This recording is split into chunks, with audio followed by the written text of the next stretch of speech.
Metsä on ollut hyvin tärkeässä asemassa muutoin niin karussa ja köyhässä Lapissa. Elämän perustana oli vuosisatojen ajan metsästys ja kalastus. Verot maksettiin turkiksilla ja kaloilla. Vesistöt olivat kulkuteina, koska maanteitä ei vielä ollut. Kustaa Vaasan ollessa Ruotsi-Suomen kuninkaana 1500-luvulla alkoi suomalainen asutus Tornionjokilaaksossakin lisääntyä. Meriliikenne Jokisuulla voimistui. Laivat olivat puuta ja köydet hamppua. Tervankulutus kasvoi. Näin myös Lapin ikimetsien arvo huomattiin. Tervan merkitys koko kansantaloudelle oli huomattava, sillä 1800-luvun alkupuolella terva oli Suomen tärkein vientiartikkeli. Lukuisat tervahaudat savusivat Tornionjokivarressakin. Maanteitä kun ei ollut, niin vanha kulkutie, väylä, oli suuressa arvossa. Aluksi tervatynnyrit uitettiin puomien sisällä pyrhäissä. Työ oli kuitenkin vaikeaa ja aikaa viepää. Niinpä hurjimmat miehet keksivät rakentaa tervan kuljetukseen hongista lautan.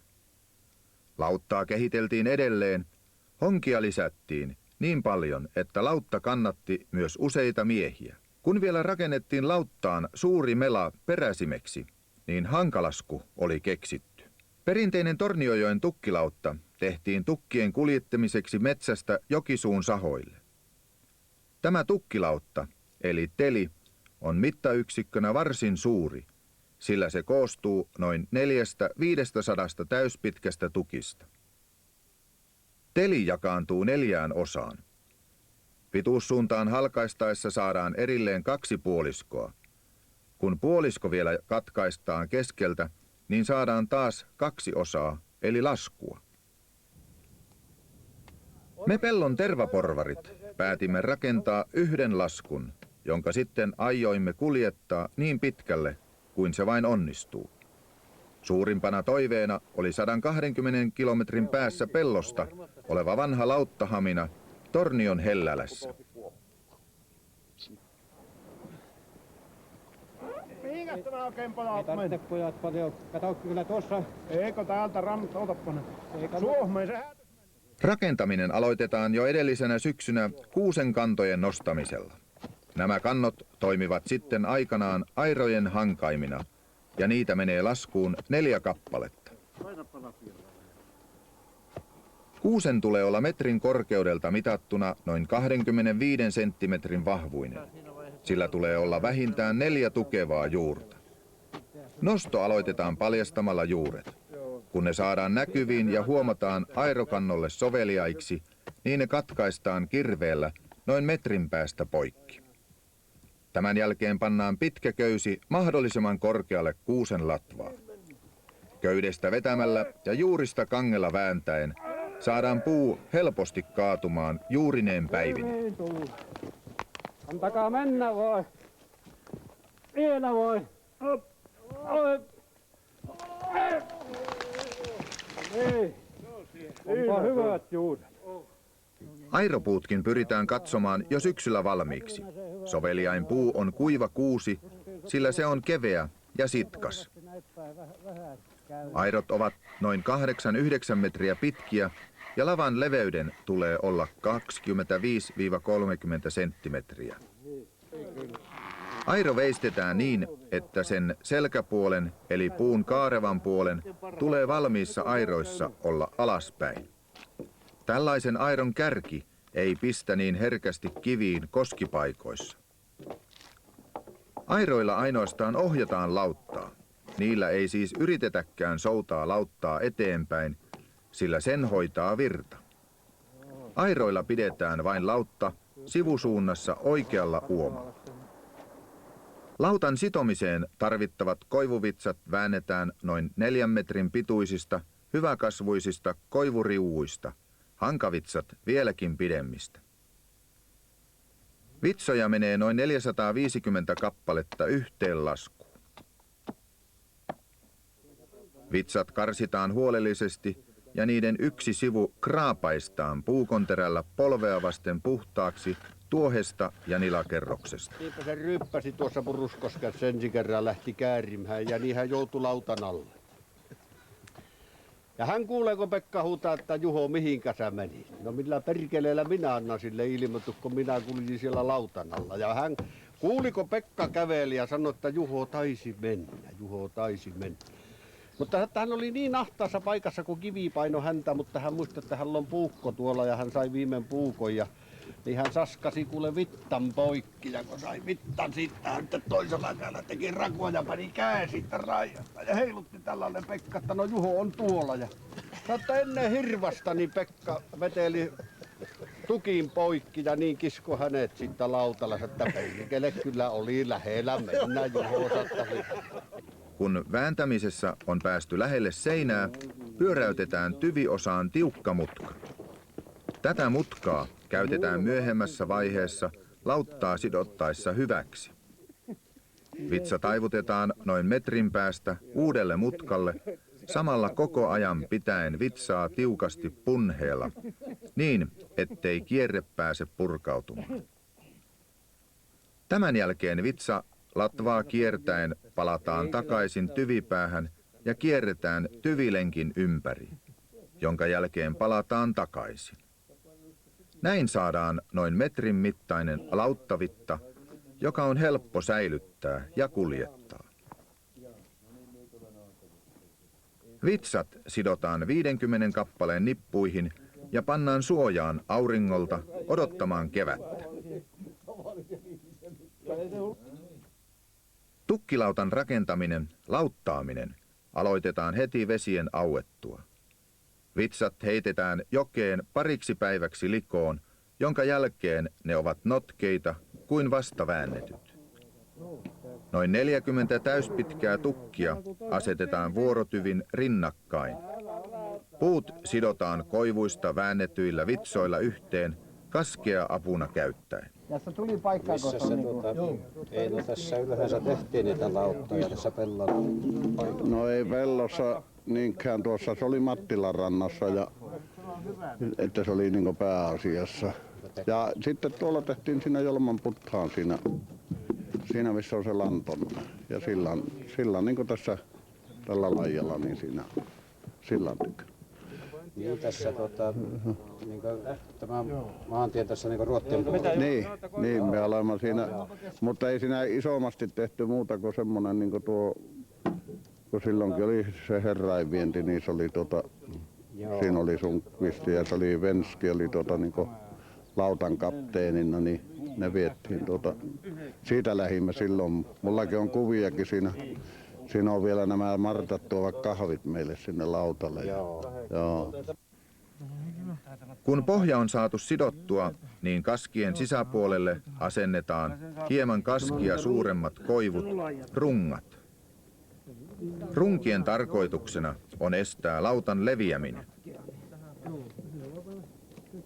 Toisen pohjan tekeminen aloitetaan asettamalla vierekkäin 50 tukkia, jotka on valittu niin, että ne menevät liitoskohdassa sopivasti edellisen pohjan tukkien kanssa ristiin. Näin lautasta tulee lujempi sivuttaisliikkeitä vastaan. Sitomista jatketaan kuten ensimmäisenkin pohjan kohdalla. Eikös me pojat ajeta, kun on pieni lepo saatu. Hei juu ja juntan pojat. Näin valmistetaan 3 tasalevyistä pohjaa. Pohjat sidotaan kaskista toisiinsa kiinni välikangilla.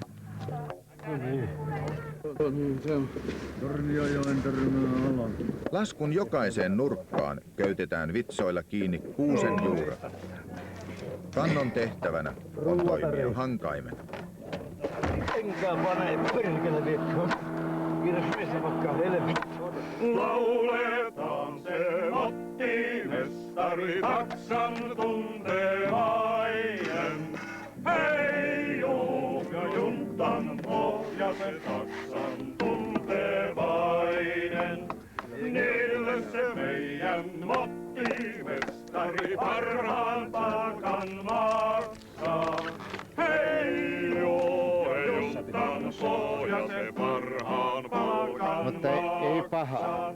Joittenka muijat Matti-mestaria rakastella jaksaa.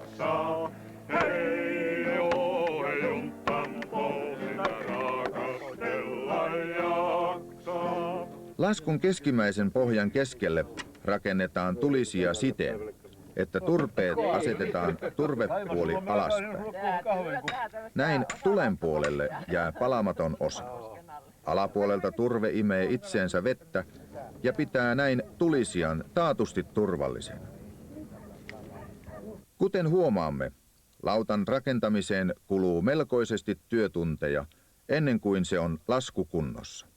Ja tässä tämän lautan teossa on kaikkia perinteitä ja taiteensääntöjä kunnioitettu. Tämä on tehty 1920-luvun malli.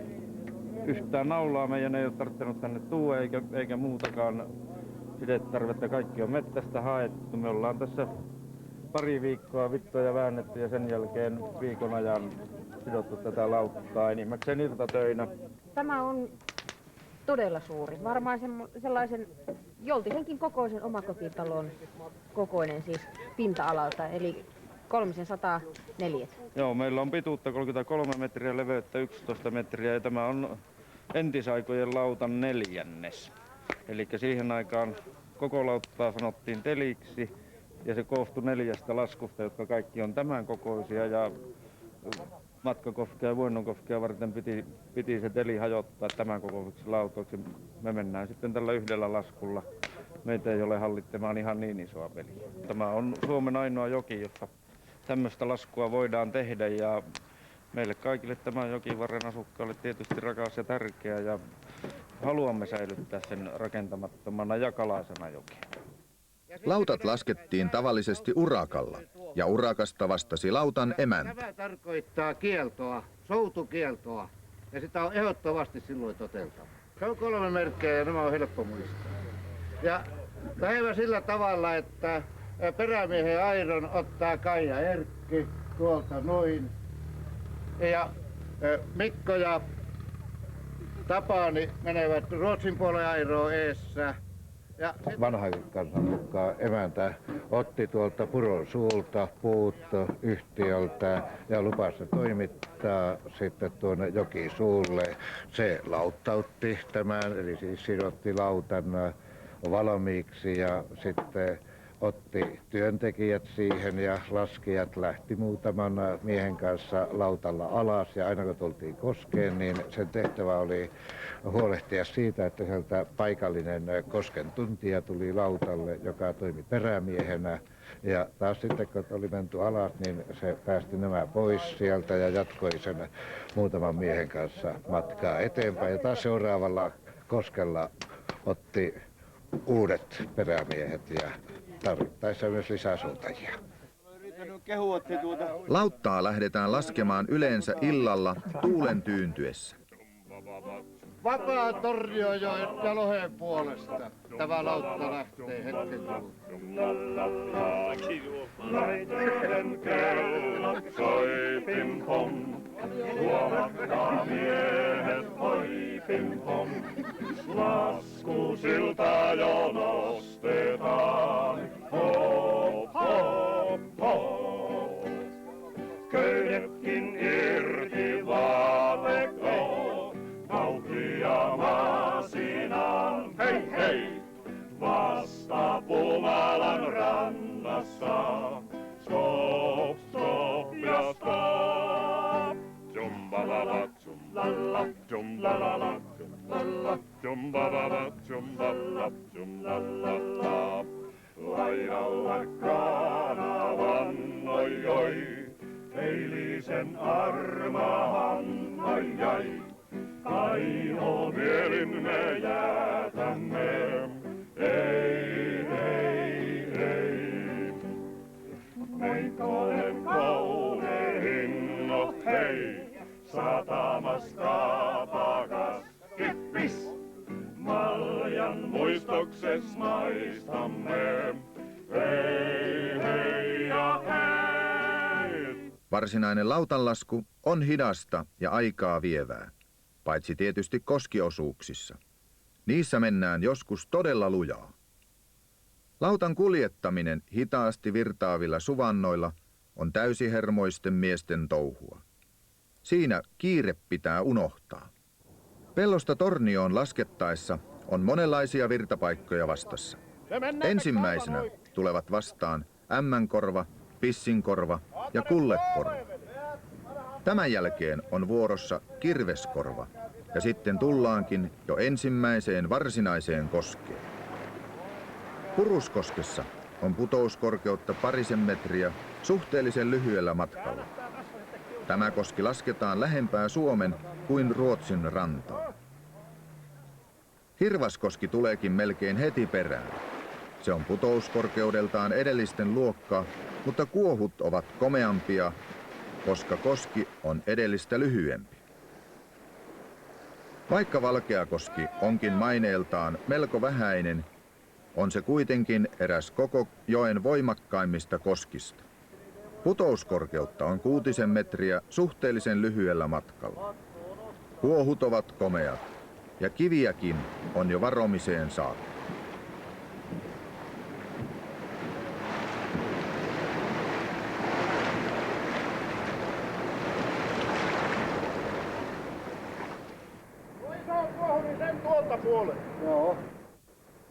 Mämmilän suvannon jälkeen näkyy Purnunleuka ja sen takaa Ylisen Korpikosken kuohut.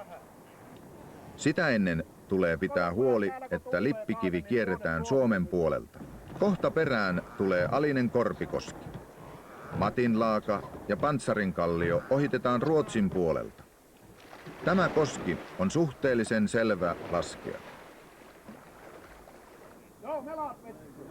Varansa on kuitenkin pidettävä, sillä Ruotsin puolella on vielä pitkä kallionkielke, Vaarallisen korva.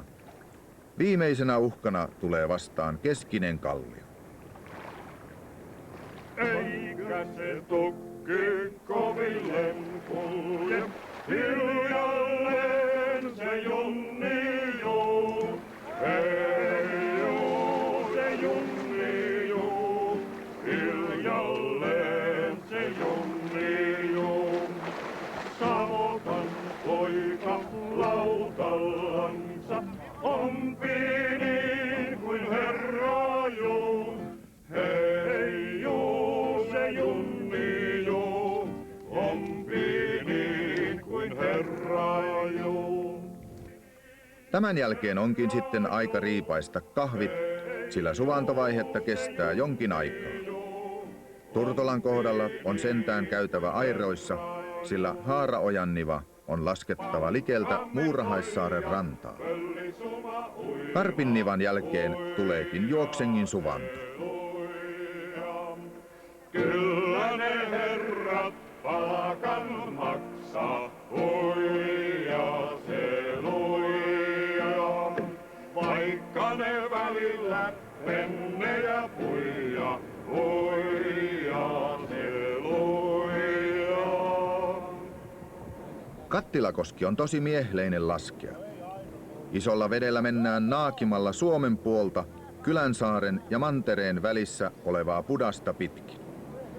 Kun ollaan Niskantalon kohdalta, alkaa nielu jo vetämään ja siitä se meno sitten alkaa.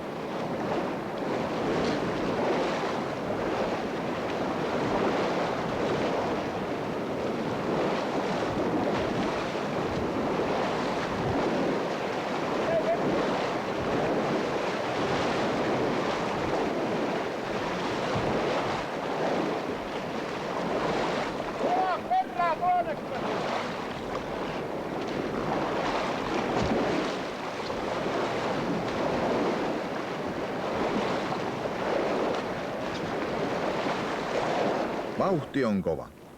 Maisemat kiitävät ohitse kuin elokuvissa. Soutumiesten ei kuitenkaan auta jäädä maisemia ihailemaan, sillä aallon harjalla pysyminen vaatii kaiken valppauden. Peräpään miehet pitävät airoillaan lauttaa suorassa.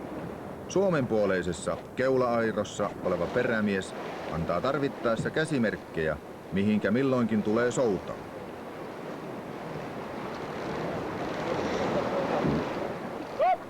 Käsimerkit ovat tarpeen, sillä kosken pauhun yli on turha koettaa huutaa.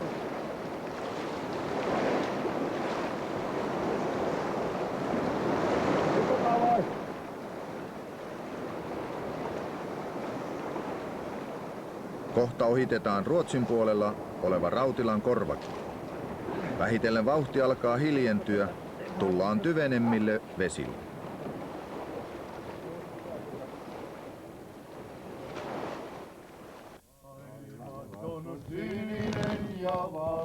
Marjosaaresta alkaa pitkä suvantoosuus, jota jatkuu aina Pekanpäähän saakka.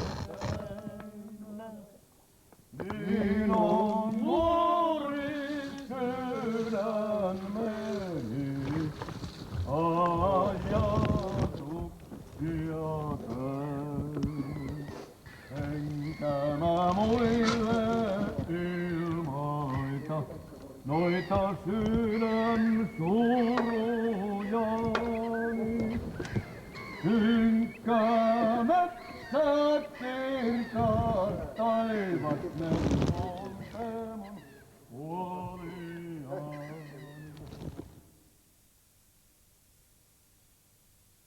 Niittysaarten jälkeen on hyvä ottaa lautta lähemmäs Suomen rantaa, sillä Nikantalon kohdalla on hyvä käyttää lautta rannassa. Siinä on tarpeen tarkistaa lautan ja miesten kunto, sillä läheltä kuuluva vuennon ärjyntä panee jo heikoimmilta vatsat sekaisin. Tässä otetaan myös lisää miehiä soutamaan. Myös juuri tähän koskeen erikoistunut perämies on syytä ottaa lautalle. Vuentoa pidetään koko joen vaikeimmin laskettavana koskena. Koskella on pituutta 3 kilometriä ja putouskorkeuttakin peräti 14 metriä. Kun koski on lisäksi koko ajan Ruotsiin kallellaan, niin se tietää lujaa soutua. Ja sitten täällä ilmeisestikään ei enää sinne on pyrkimys, mutta koko ajan yrittää pitää Suomeen. Mutta jos se lähtee tänne, niin ei kannata alkaa itkeä, eikä se sitten pääsee ilmeisesti yli tuostakin. Mutta siinä täytyy vain, että täällä on paha koste täällä. Niin sanottu tynnyri. Missä se käyttää. Joo, kyllä. Joo. Sitä kannattaa viimeisen päälle varoa, että se on helppoa vielä, jos me tuossa saamme piettyä. Lautan tarkistuksen jälkeen ei auta muu kuin lähteä eteenpäin. Hiljalleen se junni juu, ei juu, se junni juu, hiljalleen se junni juu. Ensiksi tullaan kosken niskalla olevalle Kuivaskorvalle. Se tulisi päästä niin läheltä Suomen rantaa, kuin sen kuivahko kivinen korva vain suinkin sallii. Vuento vaatii kovaa kurkkusoutua kaiken aikaa, sillä koski vetää jatkuvasti Ruotsiin. Kosteen jälkeen on lauttaa yritettävä kaikin voimin pitää suomenpuoleisella rannalla, sillä joki haaraantuu heti kosteen alapuolella olevan Korvanniskankarin kohdalla 2 uomaan. Suomenpuoleinen uoma tekee niin jyrkän ja vaikean mutkan, että lautta pitkänä ja hitaana kääntyjänä ei kovassa vauhdissa aina välttämättä ehdi tätä käännöstä tehdä, vaan ajautuu rantaan. Saaren ruotsinpuoleinen reikä on leveämpi ja suorempikin, mutta se taas vetää lauttaa hirmuisella voimalla ruotsinpuoleista rantaa kohden. Sinnekään ei ole hyvä mennä, sillä siellä on odottamassa koko kosken pahin paikka, Potilankoski. Kosteen keskellä on sitten vielä se lauttamiesten painajainen tynnyri, johon jouduttuaan lautta pyörii siinä niin kauan, että se hajoaa yksiin puihin.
vuori. Soutaka. Ei voi mitään.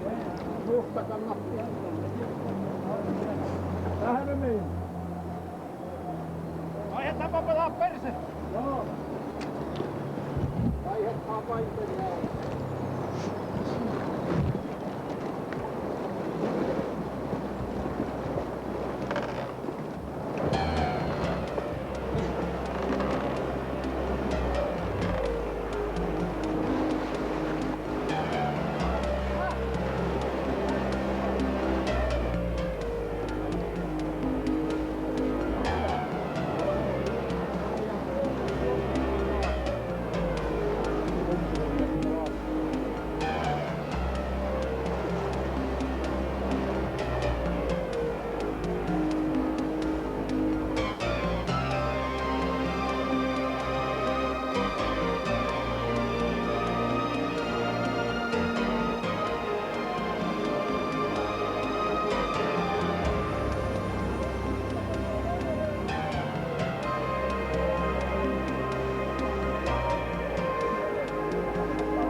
Se niin kuin mahti.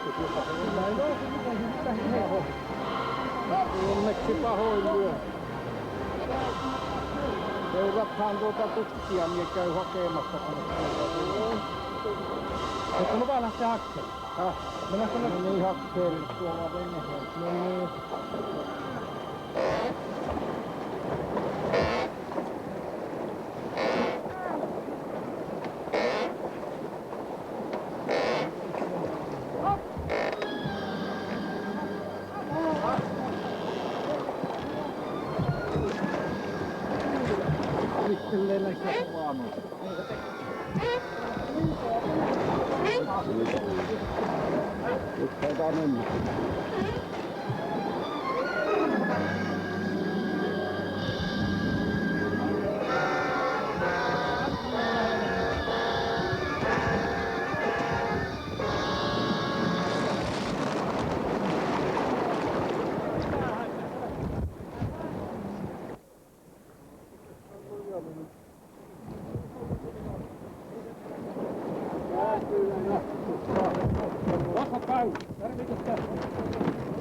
Ei saa.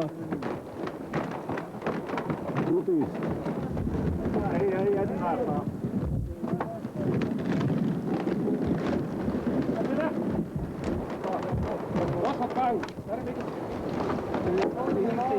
Se on irtinyt. Mutta on se lujaa tämä.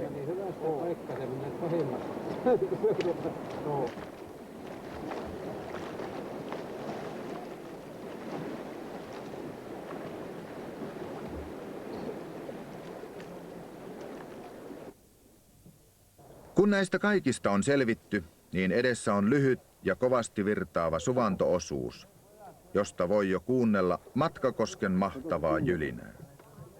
Tässä suvannolla on terveellistä ottaa lautta rantaan ja kunnostaa se, sillä vuento jättää aina lauttaan omat jälkensä. Matkakoski on noin kilometrin pituinen koski, jossa on putouskorkeutta 4,8 metriä. Vaikka Matkakoski on lyhyt, on se silti eräs koko joen vaikeimmin laskettavista koskista. Lauttareikä kun tekee S-kirjaimen muotoisen mutkan, jota pitkällä ja hitaasti kääntyvällä lautalla on vaikea laskea. Keskellä koskea seisoo mahtavana kotakallio, monen lauttamiehen painajainen. Laskeminen aloitetaan läheltä Ruotsin puolen rantaa. 200-300 metriä kosken yläpuolella on pienehkö korva, joka kuitenkin tuottaa lauttamiehille suuria hankaluuksia. Korva kun ohjaa vedenjuoksun voimakkaasti Suomea kohti. Kun lautta tulee korvan niskalle, niin keulapäätä tulee soutaa lujasti Ruotsiin, ettei vedenvirta pääse vetämään lauttaa liikaa Keskijoelle ja Kotakallion huonommalle eli Suomen puolelle. Kun keulapää onnistutaan saamaan läpi virranharjasta, niin koste alkaa vetämään sitä voimakkaasti kohti rantaa. Samaan aikaan kuitenkin takapää on vielä virrassa ja menossa lujaa vauhtia kohti Suomea. Näin lautta lähtee hoijaamaan peräpäätä väkisin eteenpäin.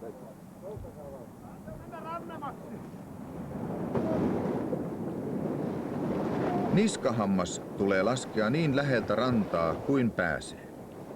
Tämän jälkeen onkin jo vasemmalla mahtava Kotakallio ja suoraan edessä syvä ja hurjana kiehuva varsankuoppa.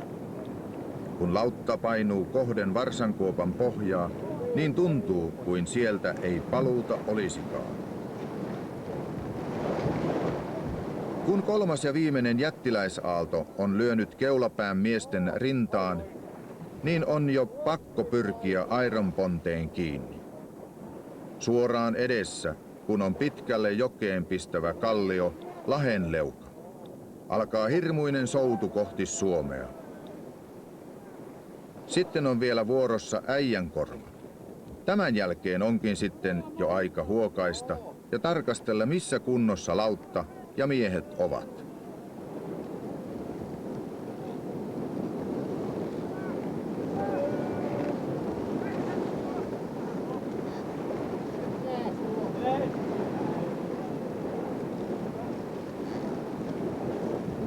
Tuoheanlahdelta lautta lipuu hiljaa eteenpäin. Siinä on miehillä aikaa keittää kahvit ja ruokailla. Tämän jälkeen onkin enää pari rautionnivaa ja Suomen puolella oleva Potkunkorva. Sitten tullaankin jo tyvenelle ja kauniille Karungin järvelle. Harjapölkyllä istutaan, kahvistellaan ja muistellaan tarinoita.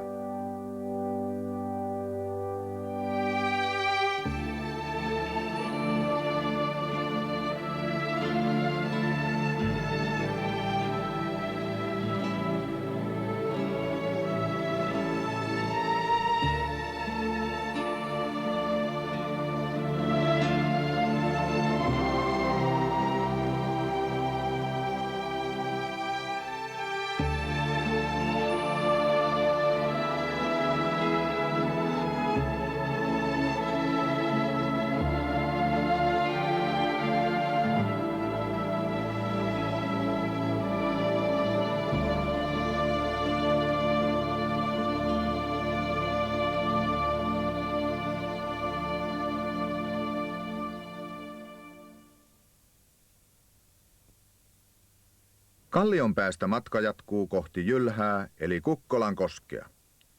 Ennen matkan jatkamista lautta tarkastetaan huolella. Hankavitsat tarkistetaan erityisellä huolella, sillä ne voivat joutua lujille tässäkin koskessa. No se vähän hätyy tietenkin niin kuin Ruotsista käsiin tulla siihen. Niin kiertää. Niin kiertää siihen tokkeen. Joo. Niskaan, että siinä etupää menee että melkein hyppäisi siihen tokkeen kalliolle. Joo. Takapään pitää lujaassa se perämies huusi aina, että perää lujaa. Niin sitä piti soutaa niin paljon kuin jaksi. Suomeen käsin perään. Joo. Ruotsiin käsin keulaa, niin että se vetaasi se tokkeen kallion imu sitten sen siihen virtaan, että se... Niin, joo, että se semmonenkin on ollut. Niin, semmonenkin ollut. Joo. Ja siinä on semmonen kiviikko sitten välissä siihen isoon väylään. Joo. Mutta että sieltä kun isosta väylästä menee, niin varmasti läpi pääsee. Kukkolankoskea pidetään nykyisin Suomen pisimpänä vapaana virtaavana koskena. Vaikka koskella on pituutta 3,5 kilometriä ja putoustakin peräti 13,8 metriä, niin koski on usein laskettu puoliskoilla alas. Tästä voidaan jo päätellä, että koski on suhteellisen hyvä laskea. Kukkolankoskelle lähdettiin yleensä kallion päästä, joskus myös ruotsinpuoleisesta Styrmannin eli Toivolan saaresta. Koskenniska on vaikea, koska siinä on 3 reikää. Keskireikä on varsinainen lauttareikä, mutta niin Suomen kuin Ruotsinkin reijät ovat voimakasvirtaisia.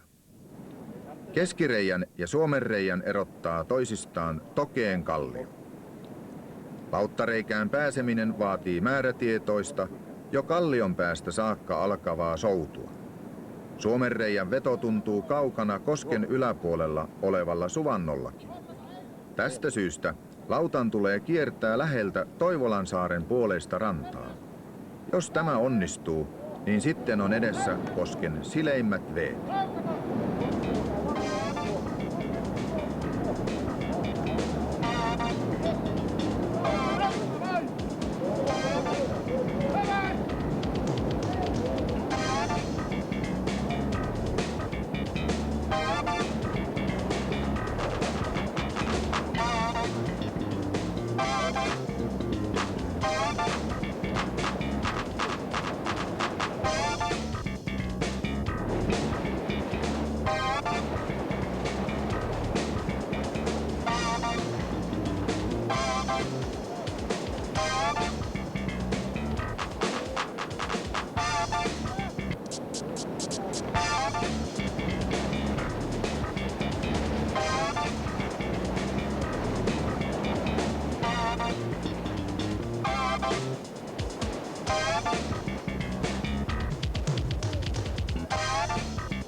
On siinä vitsas tiennyt lujilla olevansa, kun on ylämaissa huomannut lauttaan joutuneensa. Kaikesta huolimatta vitsaksen lujuus on vertaansa vailla. Lujuuden perustana on kierteet sekä ennen kaikkea lautan koko rakenteen joustavuus. Kuten jo alussa mainitsin, niin puiden kuljettaminen kiintolauttoina loppui 1920-luvulla. Jokea perattiin, pahimpia koskikiviä räjäytettiin ja niin siitä saatiin vähitellen rakennettua hyvä joki irtouitolle. Yhä paranevat maantiet ja puutavaran ajoon erikoistuneet autot ja metsätraktorit sekä uiton aiheuttamat ympäristöhaitat vähitellen tekivät irtouitonkin kannattamattomaksi. Torniojoella uitto lopetettiin kokonaan vuonna 1972. Minulla on ilo ja kunnia toivottaa teidät tervetulleeksi tänne Hellälään. Me Pellon tervaporvarit halusimme kokea saman kuin esi-isämme ennen. Nyt olemme tätä kokemusta rikkaampia. Voimme yksimielisesti vakuuttaa lauttamiehen työn olleen raskasta ja vaarallistakin. Kaiken onnistumisen perustana on ollut ja on kurinalaisuus ja hyvä yhteishenki. Vaikka lautanlasku on ollut raskasta, niin on se ollut myös mielenkiintoista. Usko koivuvitsan lujuuteen on entisestään vahvistunut. Lopuksi haluamme kiittää niitä lukuisia henkilöitä, jotka ovat olleet edesauttamassa lauttamme onnistumista. Erityiset kiitokset on syytä antaa entiselle Pellonkoskien laskijalle Eino Korteniemelle ja Jylhän laskijalle Kauko Laurille. Vuennon ja Matkakosken opastusta olemme saaneet nyt jo edesmenneeltä Antti Kreiviltä. Lautan rakentamisen taidon puolestaan on opettanut meille Aate Lakkala, hänkin jo manalle mennyt. Emme halua unohtaa myöskään Hellälän miehiä, jotka meitä auttoivat monin eri tavoin aina Vuennon niskalta Hellälään saakka. Kiitokset myös Hellälän kylätoimikunnalle ikimuistoisesta viimeisen lautan vastaanottojuhlan järjestämisestä. Me emme tosin tiedä, oliko tämä lautta nyt se lopullisesti viimeinen. Meille, nyt mukana olleille, se monille varmaankin sitä oli.